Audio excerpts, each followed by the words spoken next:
कृष्णा, राधे राधे। आज हम सुनेंगे कार्तिक मास महात्म्य के 23वें अध्याय की कथा। बोलिए विष्णु भगवान की जय हो। नारद जी कहते हैं, हे राजन, यही कारण है कि कार्तिक मास के व्रत उद्यापन में तुलसी की जड़ में भगवान विष्णु की पूजा की जाती है। तुलसी भगवान विष्णु को अत्यधिक प्रीति प्रदान करने वाली मानी गई है। हे राजन, जिनके घर में तुलसी वन है, वह घर तो तीर्थ के समान है। वह यमराज के दूत कभी नहीं आते। तुलसी का पौधा सदैव सभी पापों का नाश करने वाला है और अभिष्ट कामनाओं को देने वाला है। जो श्रेष्ठ मनुष्य तुलसी का पौधा लगाते हैं, वे कभी यमराज को नहीं देखते। नर्मदा का दर्शन, गंगा का स्नान और तुलसी वन का संसर्ग, ये तीनों एक ही समान कहे गए हैं। जो तुलसी की मंजरी से संयुक्त होकर अपने प्राणों का त्याग करता है, वह सैकड़ों पापों से युक्त क्यों ना हो, उसकी ओर यमराज देख भी नहीं सकते। तुलसी को छूने से कामिक, वाचिक और मानसिक सभी तरह के पाप नष्ट हो जाते हैं। जो मनुष्य तुलसी दल से भगवान का पूजन करते हैं, वह पुनः गर्भ में नहीं आते, अर्थात जन्म मरण के चक्कर से छूट जाते हैं। तुलसी दल में पुष्कर आदि समस्त तीर्थ, गंगा आदि नदियां और विष्णु प्रवृत्ति सभी देवता निवास करते हैं। नारद जी कहते हैं, हे राजन, जो मनुष्य तुलसी की काष्ठ का चंदन लगाते हैं, उन्हें सहज ही मुक्ति प्राप्त हो जाती है और उनके द्वारा किए गए पाप उनके शरीर को छू भी नहीं पाते। जिस घर में तुलसी के पौधे की छाया होती है, वहां पर पितरों की तृप्ति के लिए श्राद्ध करना चाहिए। जिसके मुख में, कान में और मस्तक पर तुलसी का पत्ता दिखाई देता है, उसके ऊपर यमराज भी दृष्टि नहीं डाल सकते। फिर दूतों की तो बात ही क्या है।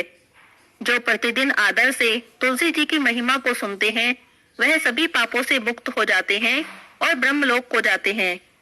इसी प्रकार आंवले का वृक्ष भी सभी पापों का नाश करने वाला है। आंवले का वृक्ष भगवान विष्णु को प्रिय है। इसके स्मरण से मनुष्य गोदान का फल प्राप्त करता है। जो भी मनुष्य कार्तिक में आंवले के वन में भगवान विष्णु की पूजा करता है, आंवले की छाया में भोजन करता है, उसके सभी पाप नष्ट हो जाते हैं। आंवले की छाया में मनुष्य जो भी पुण्य करता है, वह कोटि गुना अधिक हो जाता है। जो मनुष्य आंवले की छाया के नीचे कार्तिक में ब्राह्मण दंपत्ति को एक बार भी भोजन देकर स्वयं भोजन करता है, वह अन्न दोष से मुक्त हो जाता है।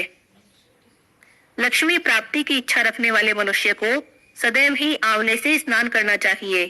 नवमी, अमावस्या, सप्तमी, संक्रांति, रविवार, चंद्र ग्रहण और सूर्य ग्रहण के दिन आंवले से स्नान नहीं करना चाहिए। जो मनुष्य आंवले की छाया में बैठकर पिंड दान करता है, उसके पितृ भगवान विष्णु के प्रसाद से मोक्ष को प्राप्त होते हैं।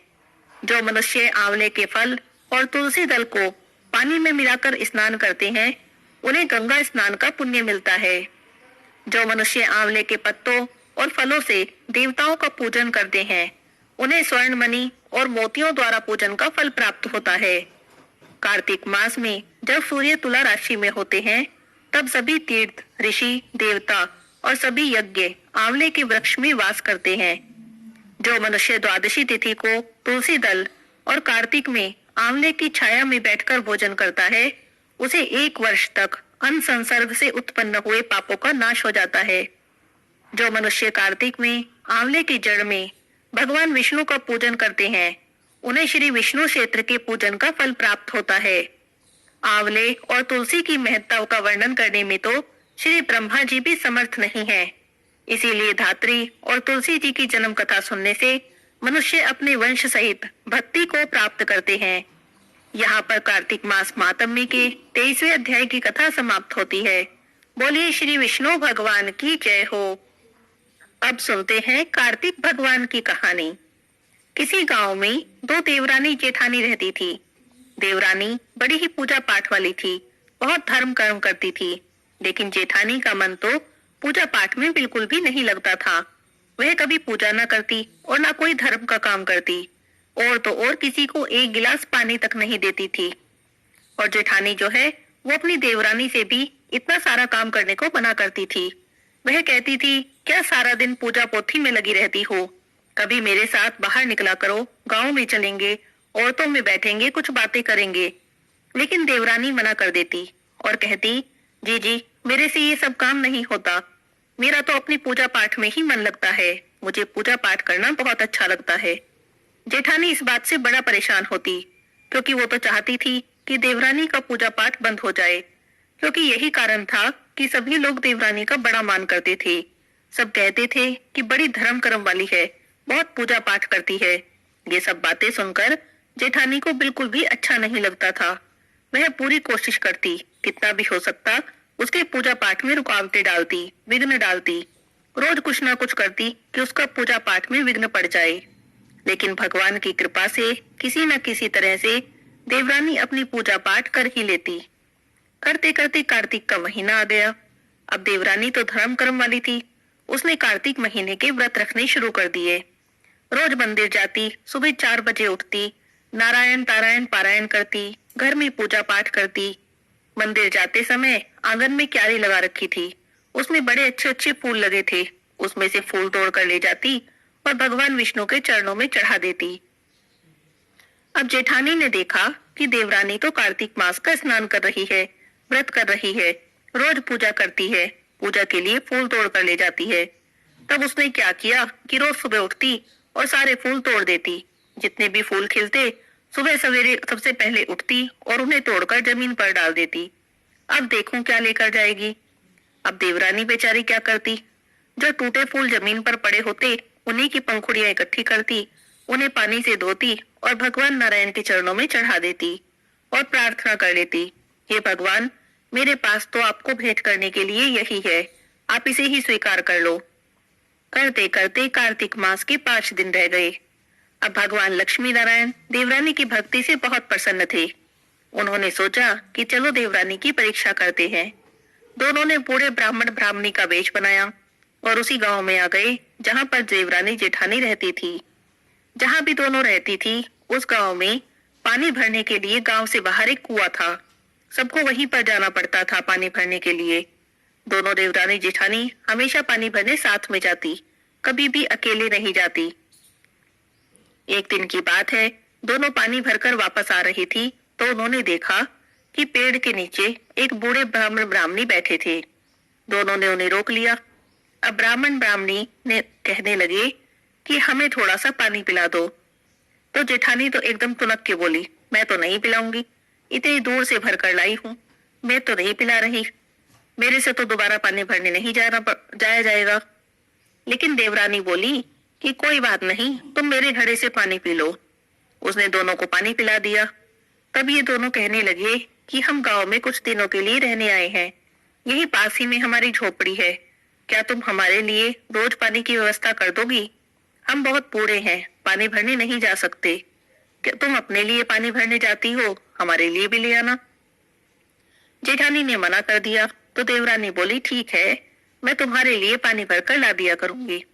उसने उस दिन भी अपना जो घड़ा पानी भरकर लाई थी उसमें से आधा पानी उनकी झोपड़ी में रख लिया और अगले दिन से उसने नियम बना लिया कि जब भी पानी भरने जाती तो एक घड़ा उनके लिए भी ले जाती और आते वक्त झोपड़ी में रख देती। इस बात को देखकर जेठानी उसे बहुत ताना मारती, कहती कि तूने यहाँ भी अपना धर्म कर्म शुरू कर दिया। तो देवरानी बोली, नहीं जीजी, ऐसी कोई बात नहीं है, तुमने देखा नहीं दोनों कितने बूढ़े हैं, बताओ इतनी दूर पानी भरने कैसे जाएंगे? हम तो जाते ही हैं, अगर एक घड़ा पानी उनके लिए भी ले आएंगे तो कौन सी बड़ी बात हो जाएगी। तो जेठानी बोली, ठीक है बाबा, ठीक है, तू अपना धर्म कर्म कर ले, मेरे से तो मेरे घर का ही काम नहीं होता। इतना कहकर दोनों अपने घर चली गई। देवरानी रोज एक घड़ा पानी झोपड़ी में रखने जाती, साथ ही अगर कोई छोटा मोटा काम भी होता वो भी कराती, साफ सफाई कराती, उनके लिए खाना बना आती। इस तरह से वो उनका छोटा मोटा काम भी करने लगी। करते करते कार्तिक के 5 दिन भी पूरे हो गए। आखिरी दिन था। आखिरी दिन जब दोनों पानी भर के अपने घर जा रही थी तो बूढ़े ब्राह्मण ब्राह्मणी फिर रास्ते में बैठे मिले। तो पूछने लगी, अरे बाबा, आप यहाँ क्यों बैठे हो? तो वे कहने लगे कि हम लोग अपने गांव वापस जा रहे हैं, हम तो इस गांव में कुछ दिन के लिए ही रहने आए थे, हम वापस जा रहे हैं, लेकिन जाने से पहले तुम्हें कुछ भेंट देना चाहते हैं, तुम हमारे साथ झोंपड़ी पर चलो। तब देवरानी बोली, ठीक है बाबा, चलो। जेठानी ने सोचा, पता नहीं क्या दे देंगे, कहीं कुछ हीरे मोती तो नहीं दे देंगे। वैसे इन्हें देखकर लगता तो नहीं कि इनके पास कोई हीरे मोती जैसी चीज होगी, पर कुछ पता भी नहीं चलता।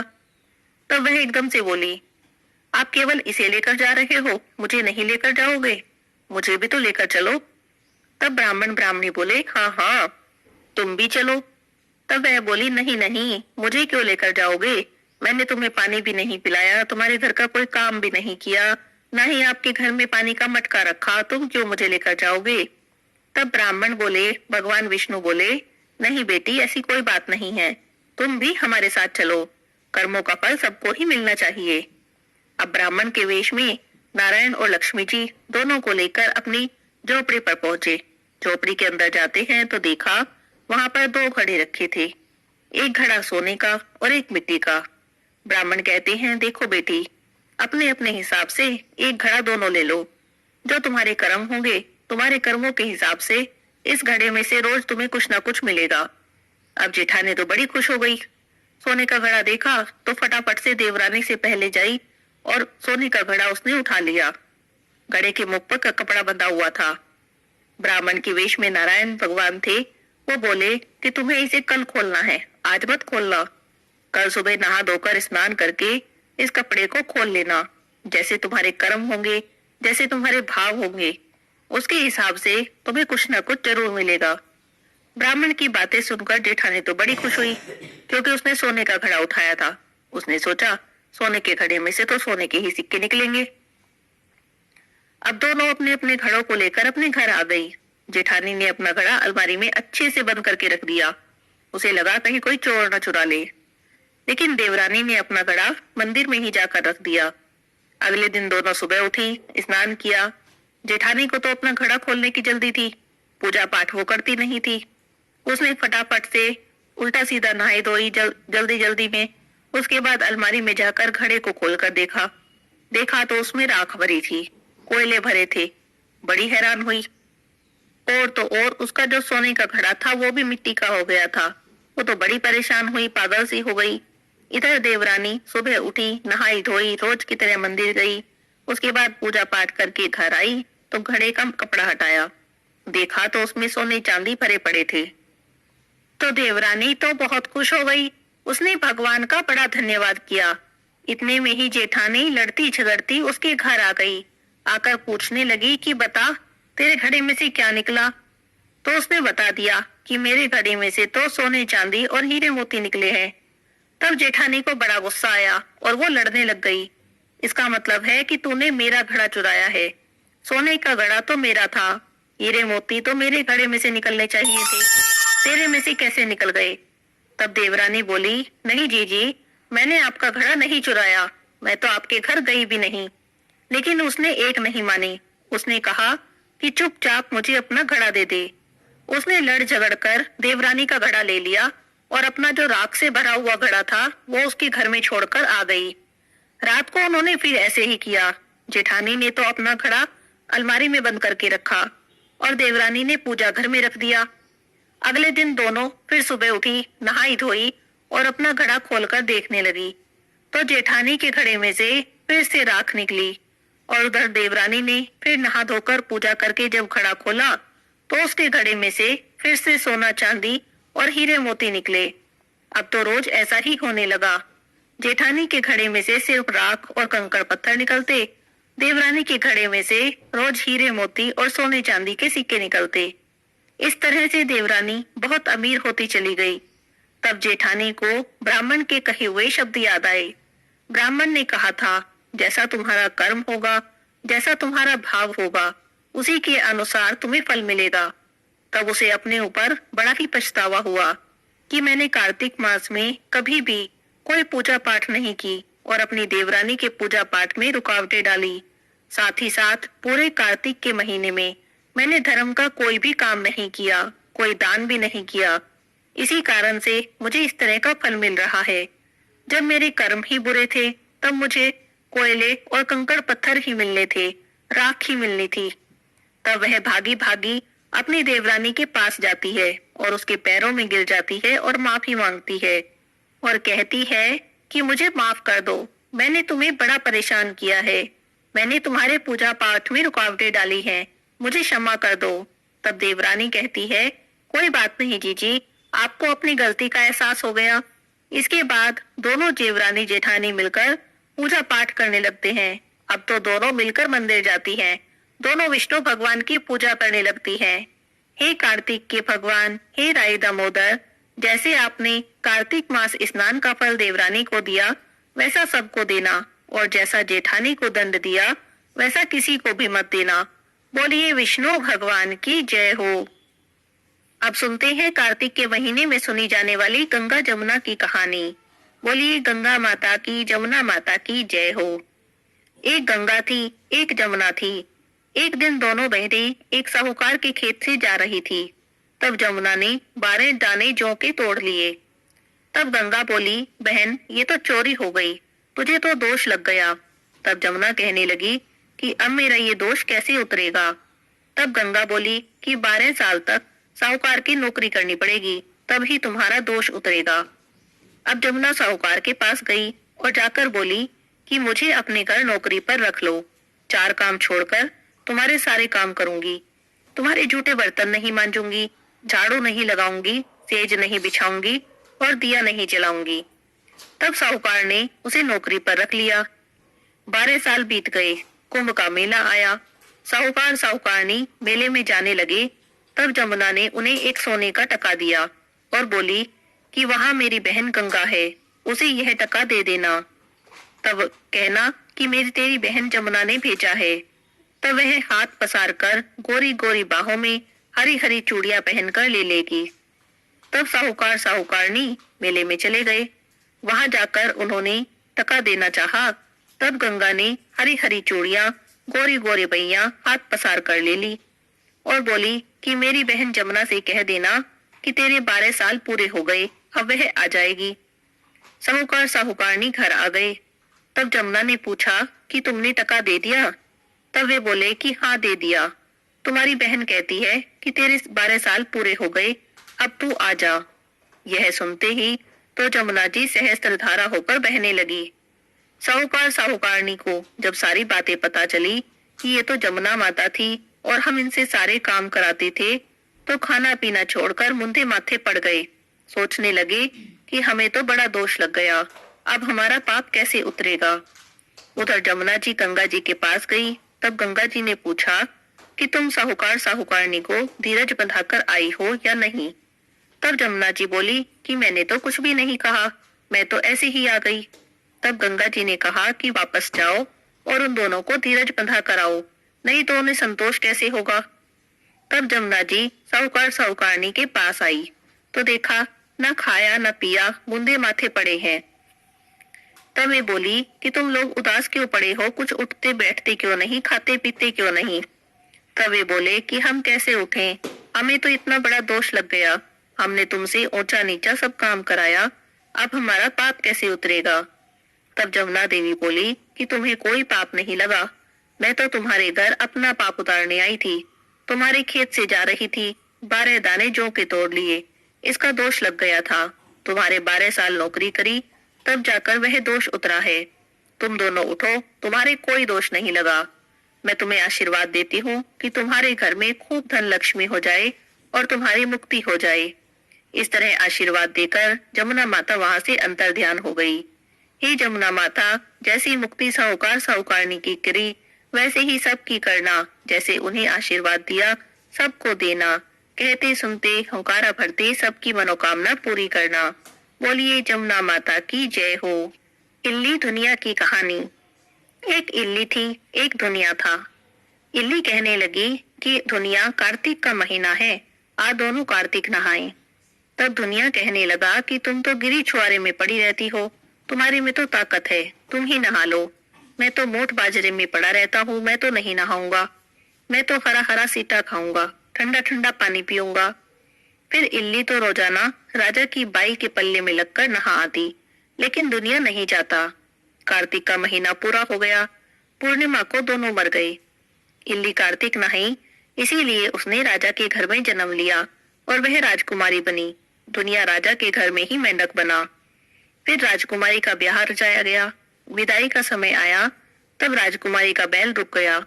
राजा रानी ने पूछा कि बैल क्यों रुका, बता तुम्हारे क्या क्या चाहिए, मुझसे जो चाहिए वो मांग ले। तब राजकुमारी कहने लगी कि मेरे को मेंढक सोने की सांकल में बांधकर मेरे रथ के पीछे बांधो। तब सबने कहा कि राजकुमारी ने मांगा भी तो क्या मेंढक, तुम्हारे को कुछ धन चाहिए और कुछ चाहिए तो मांग लो। लेकिन वो कहने लगी कि मुझे और कुछ नहीं चाहिए, बस मेंढक ही चाहिए। अब रथ के पीछे मेंढक को सोने की सांकल में बांध दिया। राजकुमारी महल में पहुंची तो मेंढक को सीढ़ी के नीचे बांध दिया। अब जब भी राजकुमारी सीढ़ियों से उतरती तब मेंढक कहता, ए चटको मटको श्याम सुंदरी थोड़ा पानी पिला, और वह कहती कि तू कार्तिक नहा। एक दिन राजकुमारी की देवरानी जेठानी ने सुन लिया और उसने सोचा कि राजा कोई रानी लाया है या जादूगरनी। तब उन्होंने राजकुमार से कहा कि तुम रानी लाए हो या जादूगरनी, आदमियों से तो बात नहीं करती, जानवरों से बात करती है। तब राजा कहने लगा कि जब तक आंखों से नहीं देखूं मानूंगा नहीं। एक दिन राजा वहीं छुपकर बैठ गया। राजकुमारी सीढ़ियों से उतरी तो मेंढक ने वही कहा और राजकुमारी ने भी वही जवाब दिया। तब राजा तलवार लेकर खड़ा हो गया और पूछने लगा कि बताओ तुम मेंढक से क्या बात करती हो, अगर नहीं बताओगी तो तुम्हारा गला तलवार से काट दूंगा। तब वह कहने लगी कि पिछले जन्म में मैं इल्ली थी और ये दुनिया था, इसको मैंने कहा कि आ दोनों कार्तिक नहाएं। ये नहीं नहाया और मैं नहा ली, हम दोनों पिछले जन्म की बातें करते हैं। तब राजा ने कहा कि कार्तिक में गंगा नहाने का इतना पुण्य है तो हम दोनों जोड़े से कार्तिक नहाएंगे और खूब दान पुण्य करेंगे, जिससे हमें आगे इससे भी ज्यादा फल मिलेगा। अब दोनों कार्तिक नहाने लगे। राजा के घर में खूब धन संपत्ति हो गई। हे कार्तिक महाराज, जैसा इल्ली को दिया वैसा सबको देना, और जैसा दुनिया को दिया ऐसा किसी को भी मत देना। कार्तिक मास में सुनी जाने वाली राई दामोदर की कहानी। एक छोटी सी लड़की थी, रोज मंदिर जाती थी, पूजा पाठ करती थी। आया कार्तिक का महीना। उस दिन वो मंदिर गई तो देखने लगी बहुत सारी औरतें पूजा कर रही हैं और राई दामोदर की कहानी कह रही है। तो उसने पूछा, ये तुम क्या कर रही हो? तो सब कहने लगी कि कार्तिक का महीना शुरू हो गया है तो हम सब अब कार्तिक नहाएंगे, रोज सुबह सवेरे आया करेंगे, कार्तिक का स्नान किया करेंगे, महात्म और कहानी सुना करेंगे। तो वो कहने लगी कि मैं भी नहाऊंगी। तो सब औरतें कहने लगी, हाँ तो ठीक है, तुम भी हमारे साथ ही कहानी सुन लिया करना। अब वो भी उनके साथ कार्तिक का स्नान करने लगी। कार्तिक का महीना पूरा हुआ तो सब लोग अपनी अपनी बात करने लगी। एक बोली कि हम तो गंगा जी जाएंगे, दूसरी बोली कि हम जमुना जी जाएंगे, एक बोली कि मैं तो राई दामोदर भगवान जिमाऊंगी। तब वो लड़की पूछने लगी कि राई दामोदर भगवान कैसे होते हैं? तब वह कहने लगी कि मोर मुकुट, गल वैजंती, हाथ पीताम्बर, ऐसे हैं राई दामोदर भगवान। तब वो लड़की अपने घर गई। घर जाकर उसने रसोई बनाई और थाल सजाकर मंदिर में आ गई और वहां बैठकर बोली, आओ राई दामोदर जीम लो। मंदिर में भगवान नहीं मिले।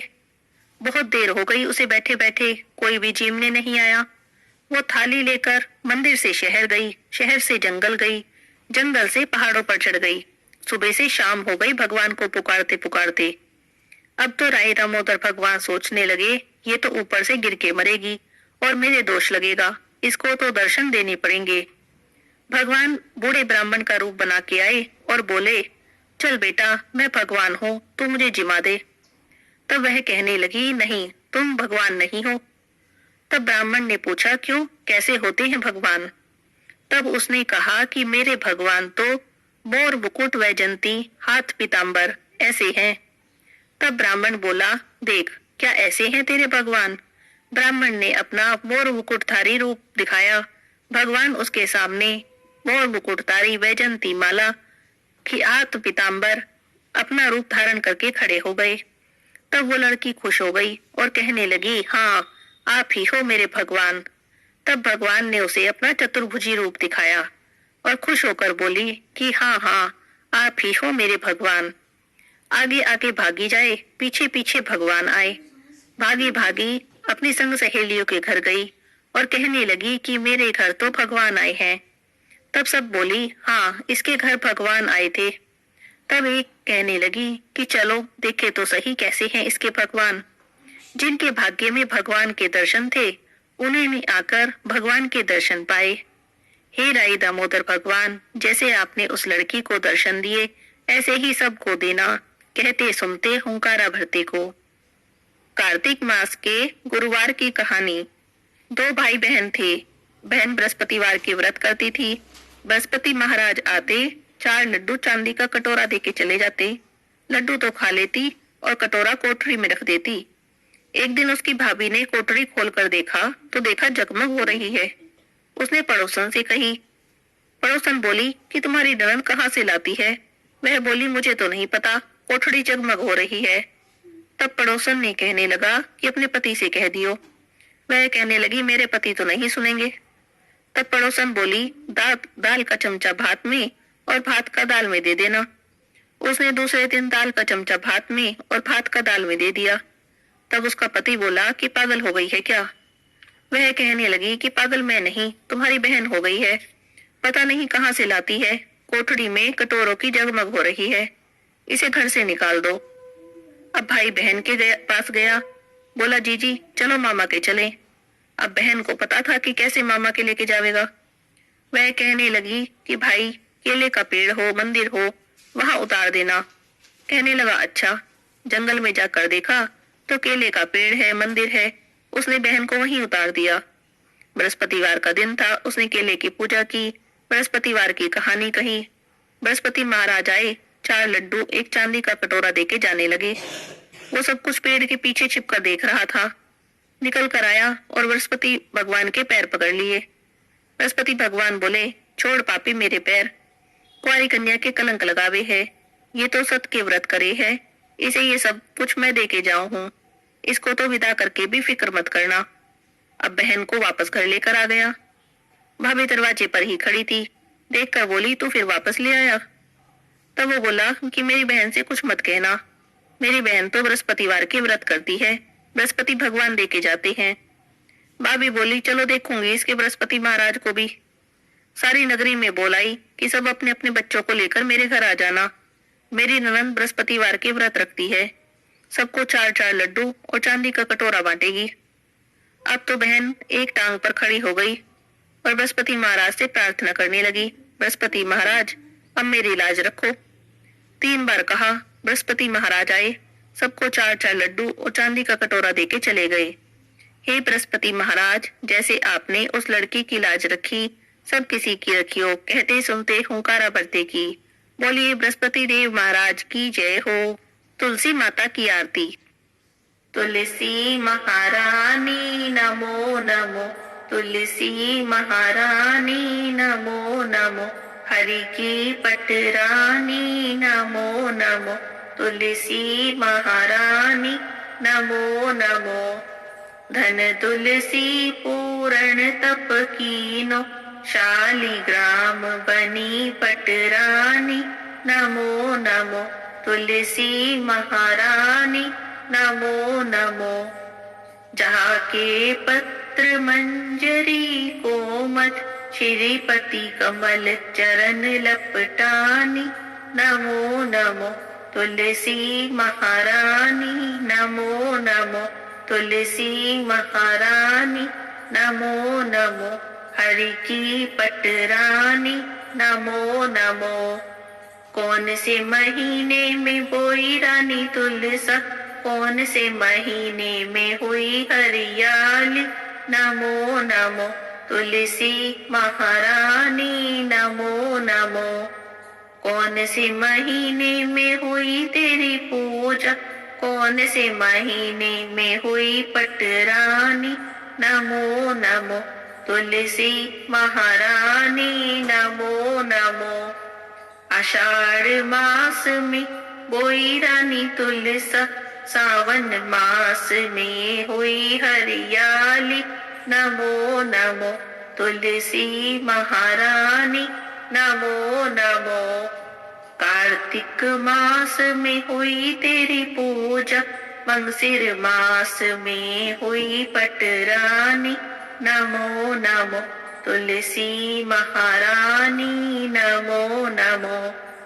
धूप दीप नैवेद्य आरती, पुष्पन की वर्षा बरसानी नमो नमो, तुलसी महारानी नमो नमो। 56 छप्पन भोग 36 व्यंजन, बिन तुलसी हरि एक न मानी। नमो नमो तुलसी महारानी, नमो नमो। जो कोई तुलसा जी को सवेरे गाए, श्री कृष्ण के दर्शन पाए। नमो नमो तुलसी महारानी, नमो नमो।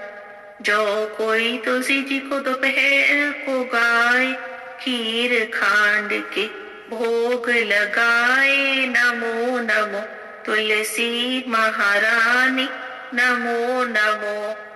जो कोई तुलसी माँ को शाम को गाए, श्री कृष्ण जी की आरती उतारे। नमो नमो तुलसी महारानी, नमो नमो। जो कोई तुलसी जी को रात में गाए, श्री कृष्ण जी के चरण दबाए। नमो नमो तुलसी महारानी, नमो नमो। सभी सखी मैया तेरो यश गावे, भक्ति दान दीजो महारानी। नमो नमो तुलसी महारानी, नमो नमो। हरि की पटरानी, नमो नमो तुलसी महारानी, नमो नमो। ये तुलसी माता की जय हो, विष्णु भगवान की जय हो, लक्ष्मी माता की जय हो।